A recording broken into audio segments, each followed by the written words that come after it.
We have two more questions in here. We go to the press box, Bob. Bob Hawkers from Sporting News. For both Matt and Greg, what do you think finally getting a win with Matt can do for your program? And Matt, do you feel like it's like, do you feel more excited or relief right now? There's so many emotions going through me right now. Excitement, definitely. It's the team is. I can't say enough how much everybody's worked, and Greg's worked, and everybody on this whole team has worked to get to where we're at today. It's building. It's momentum. It's gonna keep us going and into this next little bit. Well, I'll tell you what. It's been 49. Races like they said. It's been documented since I've won. But I tell you, I don't find more satisfaction in getting guys their first win than anything. That I'm so happy for Matt. He's worked so hard. He's a great guy. He's got great character, and he works. And this is what his life's about, racing. And he's worked his way up through from the Truck Series and first time as a full-time crew chief. He's leading the points, and now has his first win. But there's a lot of guys. There's some of the guys on that team that I think Richie, the car chief. Mm-hmm. This is his first full-time Cup deal. Richie came from the Nationwide shop as a car chief, and so you look at the experience level, the depth of this team, and it's not very deep compared to some of these teams out here. So. These guys are doing a phenomenal job with the tools that they have. They're definitely taking advantage of the tools they have, and I'm just I wanted to win more for Matt than I did myself. I know I hadn't won in a long time, but I wanted to get a win for him. Brett McMillan from PRN for Matt. All night long, you guys are going 42, 43 laps on fuel runs. Mm-hmm. Was that just everybody being super conservative because you ran 50 at the end? Yeah, it's just the tire fall off was so much. Goodyear brought a great tire, but tires meant so much. Some of the Toyotas that they just weren't getting the fuel mileage that we were getting, and they had to stop that much shorter, which kind of forced our hand a little bit to have to stop, and that's why we stopped. And we got down to that last run there, and there was such a small window. We had to get in. We had to get into 282 there, but the furthest we could go was 284. So it was a really small window, but we had to press that issue there at the end. I believe we have a question in the press box. Lee Spencer for Matt Puccia. Matt, last night you kind of peeked your head into the media center in the middle of the Nationwide race. Were you lost or something, or were you just kind of getting an eye on where you might be sitting tonight? Yeah, I was just kind of trying to find out where my seat was going to be. No, actually, I stayed for the Nationwide race last night just to see what I could learn there on the tire that we had there, and what the wears were looking like. And actually, my ride was in here, so that's why came in here. Reed Spencer with NASCAR Wire Service. Greg, could you share a little bit more detail about the story you were told before the race? And did they tell you that with about 20 to go, Jimmy had hit the wall? Yeah.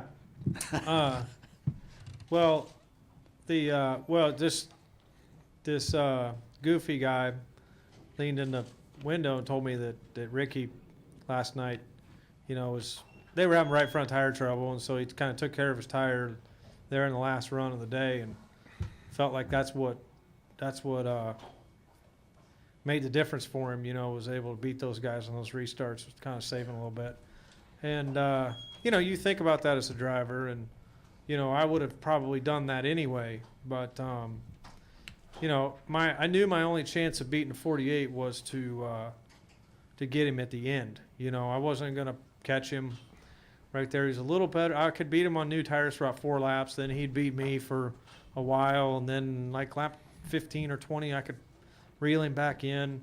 So it was really give and take. And so I just thought, I'm going to take care of this thing a little bit, and just try and be easy on it. Push the gas down real slow, not try and get the car sideways where it would take life out of the tire. So just really tried to not give up distance to him, but tried to be real smooth and real easy on the tire. And that only lasted for about 5 or 8 laps. I got tired of that, so I started driving as hard as I could to try and catch him. And I could see where I could catch him, and I moved around the racetrack, and found a spot in 3 and 4 that, like I said, I could do a little better down there, and that's really what I needed. So that's I don't remember what else you asked me, but that was. You can't imagine how hard it is to say something that's interesting and relevant to one of these drivers before the race starts. They've got their head in on something else when they get ready to go. So they generally look at me when I walk up to them and says, "Here he is again. What's he going to say tonight?"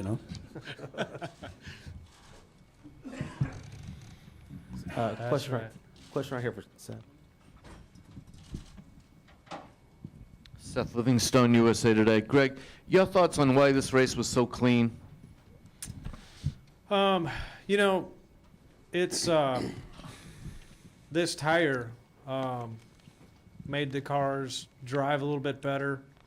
The cars, I say the cars drove better, but they slid a lot on the racetrack. I mean, it was very hard to drive tonight with the wind blowing the cars around and, the way the cars slide.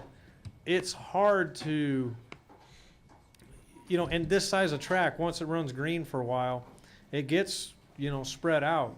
And the cars get so aero tight or aero sensitive when they're around other cars.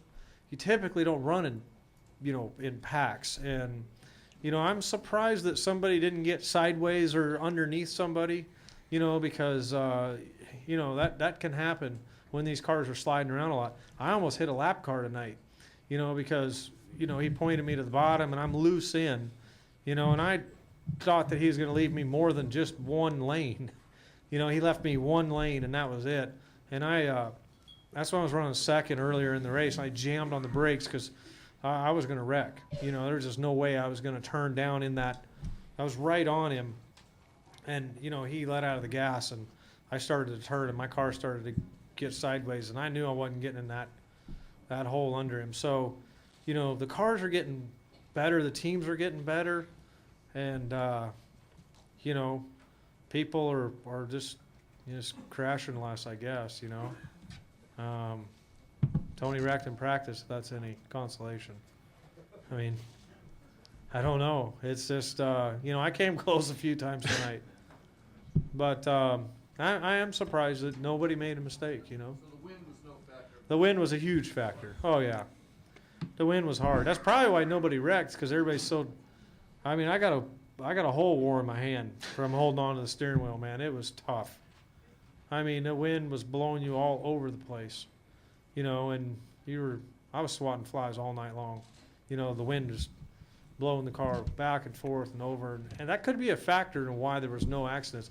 You would think, well, that would cause one. Well, it made it so you couldn't really race side by side as tight, with a guy. I know I was nervous coming off turn 2. I wouldn't run up on a guy, coming off the corner like I normally would. I'd leave more room because I wasn't sure when the wind was going to, blow my car one way or another, or it kind of gives it side force coming off the corner, but then it'll quit, and so I was cautious when I was around cars, and I think probably everybody else was tonight. David. Greg, with about 2 or 3 laps left, I think you asked your spotter if that was the 48 in your rearview mirror when he was really like 3 seconds behind you. Were you imagining every worst case scenario and hearing every creak in the car at that point? Yeah, you always are. I never looked at the track for the last 3 laps. I just watched the fuel pressure gauge. So I was just concentrated on that. But what I wanted to do was run as slow as I could, but not let the 48 catch me. And so, if that was the 48, I wanted to keep an eye on him and start running slower and slower and slower, and watch his progression, how close he was getting to me. So, I just wanted to know if that was him or not. I didn't think it was, but I wanted to make sure. I wanted to verify that wasn't him. I was pretty sure it wasn't, but I just wanted to make sure. And it kind of spooks you when you can't see him, because you like to be able to look up and judge where he's at and keep slowing down. I was trying to save some fuel in the last 5 laps, so, I didn't want to push hard to try and pass 18 in the 11. So I just, about the last 10 laps or whatever, I just kind of backed off a little bit because the 48 wasn't coming.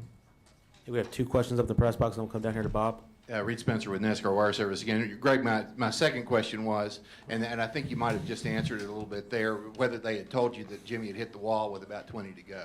That's right. Yeah, they told me that he got in the fence. I was just praying that there was no debris and there wasn't going to be a caution, because I really, really didn't want to come and put tires on it and try it again with a bunch of wolves, all around me with 4 new tires. So I was comfortable with the lead I had, and I was hoping that there wouldn't be a caution. Lee Spencer, Fox Sports for Greg. You made it look so easy winning the truck championship and the nationwide championship, and we've talked over the years about you becoming the first guy to get NASCAR's Triple Crown. Did you ever think it was going to be so hard to get that next one? I mean, did it back when you were younger, did it seem so much easier than it appears to be now? When I moved from the Truck Series to Nationwide, it was a huge step, and it was much, much harder. And when I moved from the Nationwide to the Cup Series, I had no idea that the competition was going to be what it was. So, and I knew it was going to be hard, but man, it's tough, and there's a lot of great drivers in this sport and a lot of good equipment. But I knew it was going to be hard. But this year is my year, so I'm going to keep after it and, all the way to Homestead. Bob and then Randy. Bob Pockris, Sporting News. Greg, I mean, the last, 234 laps went without a caution. I mean, were there times where you hoping for a caution? Were there times where you were saying, oh, gosh, please, there was no caution? And, I mean, it seems kind of crazy that you could go that long without one. Yeah, it does. You get going inside the car and you don't realize it's been that long. You come to the green flag pit stop and you go and, you just don't think about it when you're in there, I guess. So I didn't really realize it had been that long. But, I could have used a caution a few times to work on the car. But certainly once I got by the 48, I was praying for no caution. And before I got to the 48, I was hoping there was a caution so I could restart, up beside him and try and race him for position. But, once I ran him down and passed him, I was praying that there wasn't going to be a caution. Randy? Yeah, Greg, Randy Kovitz, Kansas City Star. You're a 2-time winner at Kansas, so this has to be kind of going from this mile and a half to the mile and a half there that you've won twice. Can you talk about your mindset now? Yeah, a couple of things I was hoping for. One, I was hoping to be the points leader when I left Martinsville to go on vacation for a week off, and that came true. And then I was hoping that, my best opportunity to win was going to be Texas and Kansas, were the 2 next racetracks. I knew I had to tough it out through Martinsville, and I believe that we can win at Martinsville in the near future. But I thought here in Kansas would be 2 racetracks that were stuck out. Talladega, anything can happen. Richmond, but this here in Kansas. So hopefully I'll make it 2 for 2. I feel good about next week. I really do. Any other questions? Gentlemen, congratulations. Thank you.